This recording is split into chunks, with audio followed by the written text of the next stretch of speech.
qui sont avec BP dans une cellule avec le gouvernement américain, avec les scientifiques américains, et ces ingénieurs donnent des conseils à BP qui ensuite voient avec le gouvernement américain les meilleures méthodes qu'il faut employer. Donc il y a une certaine solidarité pour une raison très simple, c'est que les pétroliers savent bien que les conséquences négatives de ce qui se passe, ce ne sera pas seulement pour BP, mais pour toute l'industrie pétrolière. Oui. BP, son action est tombée de plus de 15% aujourd'hui à la Bourse de Londres. Est-ce que BP est en danger de mort, à votre avis? BP a déjà dépensé à ce jour 1 milliard de dollars depuis le 20 avril. Ça se chiffrera en plusieurs milliards de dollars. Alors cela dit, c'est l'une des plus grandes compagnies pétrolières au monde. Il ne faut pas écrire l'épitaphe de BP, c'est trop tôt. Mais BP va être très affaibli sur le plan financier en termes d'image, de réputation. Merci d'avoir accepté l'invitation de C'est-à-dire pour toutes ces explications. Vous pouvez voir et revoir C'est-à-dire sur France5.fr. C'était C'est-à-dire avec le contrat de reconnaissance LCL Banque Privée. Dans un instant. Être femme et senior, un double handicap sur le marché du travail, rencontre avec celles qui se battent pour faire oublier leur âge face à des employeurs qui privilégient souvent une culture du jeunisme. Et puis direction la Pennsylvanie pour une immersion au cœur d'une communauté amie. C'est pas facile d'arranger un jardin qui ne sait pas qu'il est un jardin. Ça me plaît. C'est pas facile d'y faire des choses, on sait pas par quel bout commencer. Mais si. Pouf. Toc. Hop. Oh, dis donc. Voilà. J'ai compris. C'est magnifique, non? Alors, c'est qui les plus forts? Noël Bréham et Stéphane Marie présentent Silence, ça pousse. Demain à 21h20 et samedi à 11h25 sur France 5. Vous pouvez aussi voir et revoir cette émission sur France5.fr.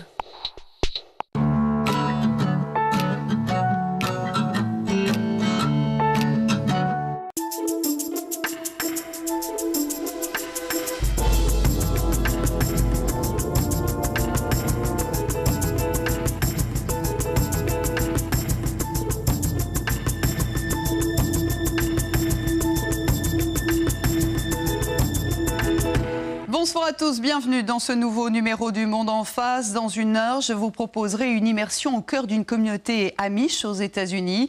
Des hommes et des femmes qui, vous le savez, refusent toute idée de modernité et de progrès. Mais avant, nous nous intéressons à une forme de discrimination silencieuse et sournoise, celle qui touche les femmes de 50 ans ou plus sur le marché de l'emploi. Plus assez jeunes, mais loin d'être au bout de leur parcours professionnel, elles ont 10 fois moins de chances d'obtenir un entretien qu'une personne de 35 ans. Ce problème est d'autant plus criant que la réforme des retraites nous amènera à travailler plus longtemps au-delà de 60 ans.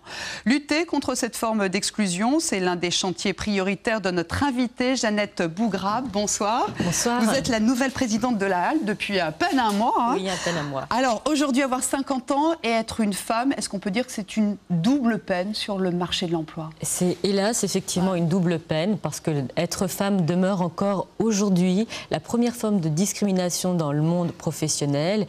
Et quand on regarde les saisines, en tout cas de la HALT, l'âge devient en fait le deuxième cas de saisine. Voilà. Aujourd'hui, on estime qu'il y a à peine 38% des seniors qui ont un emploi. Est-ce que c'est vrai que vraiment les femmes sont plus touchées? Oui, les femmes sont plus touchées et ce qui est la situation qui est la plus dramatique, c'est que celles qui ne sont pas touchées par éventuellement des licenciements après 50 ans, c'est que pour retrouver un emploi, elles vont accepter de se disqualifier alors même qu'elles sont diplômées, qu'elles ont une expérience pour retrouver un emploi. C'est-à-dire celles qui se retrouvent hors du marché du travail vont rester pendant plusieurs années sans emploi et celles qui en trouvent acceptent de se disqualifier parce que ça, les femmes le font, parce qu'elles sont responsables, qu'elles sont pragmatiques et que pour elles, travailler, c'est essentiel. Ouais. Vous êtes une femme.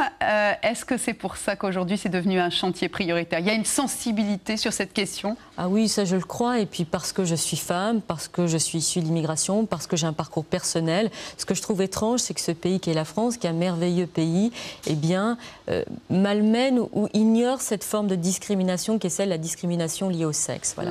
Alors, on va en parler, mais on va déjà regarder notre documentaire. Nous avons rencontré Martine, Christine et Bénédicte.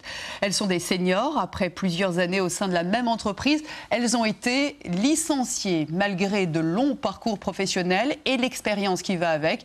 Eh bien, elles éprouvent beaucoup de difficultés à retrouver du travail. Trop cher, peu flexible, moins réactive, moins mobile. Elles prennent en pleine figure les innombrables clichés et préjugés inhérents à leur âge.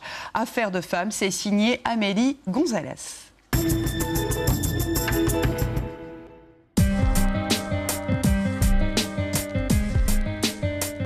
15 jours après, elle me mettait sur le trottoir comme une merde. Et voilà quoi, on comprend pas. C'était l'horreur quoi. J'étais vraiment une poussière. On me considérait comme rien.